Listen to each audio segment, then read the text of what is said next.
welcome to Bearded Meeple. Some games, you're going to have an objective you're trying to achieve. Other games, you're just pushing your way through to the finish line. Well, today's game is a race game in which you're actually trying to get off the board. And it's got cool alien Meeples in it. It plays 2 to 5 people, ages 13 plus, in about 45 minutes. It's designed by Eduardo Baraf and brought to us by Pencil First Games. It's Liftoff. Let's take a look at it. In the game, we have the main board, but we have to construct the planet. We have the core, we have pieces with shafts leading to the surface, as well as pieces with launch pads.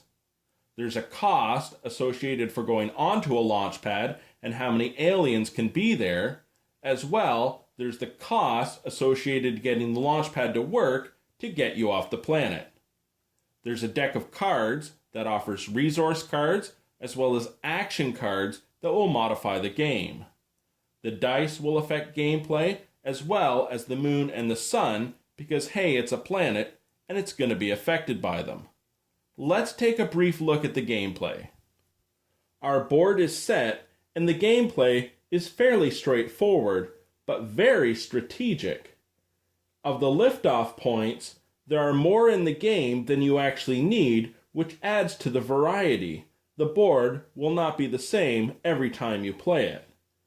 Each player starts with 2 cards, and there are 10 alien meeples in the planet core. We also have the moon token and the sun token and dice that will affect the game. On your turn, you draw 2 cards and add them to your hand. You also can move an alien 2 spaces to the surface and over to one of the launch pads, but not on a launch pad, or you could move 2 aliens simply to the surface. You can play action cards, as many as you want, in any order.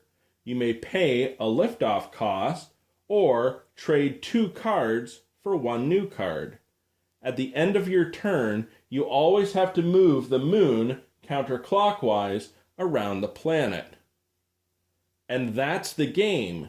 It seems simple enough, but there's a couple things. The first person to get 10 aliens off the planet is going to win. But every time the moon goes around the planet, the sun moves closer to the planet exploding. If that happens, whoever has the most aliens off will win. And while the cards are certainly going to help you, you need them, 1, to load them onto the launch pad, and secondly, you may need them for lifting them off the planet. The key is the moon in its phases will affect how your liftoff works. It's in combining all of these factors that it makes for a very fun and replayable game. And that, my friends, is Liftoff. As a game, it had a classic feel to it, just modern and a heck of a lot more fun. The alien Meeples are cool, but the thing I really liked about the game is in the replayability. There are more boards than you need for the game, so the setup can vary almost every time. You have the randomness of the die and the randomness of drawing the cards. No 2 games are going to be the same. I do hope you check it out. I'll talk to you again soon.